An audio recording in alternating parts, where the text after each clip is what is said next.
Hello, ഏവർക്കും പുതിരീടിലേക്ക് നമസ്കാരം. ഇന്ന് ഞാൻ വന്നിരിക്കുന്നത് കിഷ്കിന്ധകാണ്ഡം എന്ന ചിത്രത്തിൻ്റെ 13-ാം ദിവസത്തെ കേരള ബോക്സ് ഓഫീസ് കളക്ഷൻ റിപ്പോർട്ടുമായിട്ടാണ്.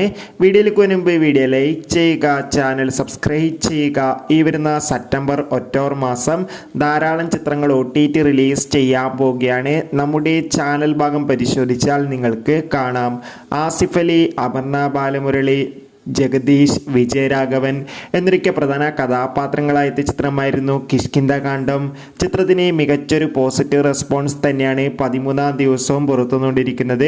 അതുകൊണ്ട് തന്നെ എല്ലാ സിനിമാ പ്രേമികളും ഒരേപോലെ കിഷ്കിന്ധകാണ്ഡം എന്ന ചിത്രത്തിൻ്റെ ഓരോ കളക്ഷൻ റിപ്പോർട്ടും അറിയാൻ വേണ്ടി കാത്തിരിക്കുകയായിരുന്നു. ചിത്രത്തിന് 13-ാം ദിവസമായ ഇന്ന് കേരളത്തിൽ അത്യാവശ്യം ബുക്കിംഗ് തന്നെയാണ് നടക്കുന്നത്. അതുകൊണ്ട് തന്നെ ഇപ്പോൾ കിട്ടുന്ന അപ്ഡേഷൻ പ്രകാരം ചിത്രത്തിന് 13-ാം ദിവസം മാത്രം ഏകദേശം 1.5 കോടിക്കടുത്ത് കളക്ഷൻ നേടിയെടുക്കാൻ വേണ്ടി സാധിക്കുമെന്നാണ് ട്രാക്കിംഗ് റിപ്പോർട്ടുകൾ സൂചിപ്പിക്കുന്നത്.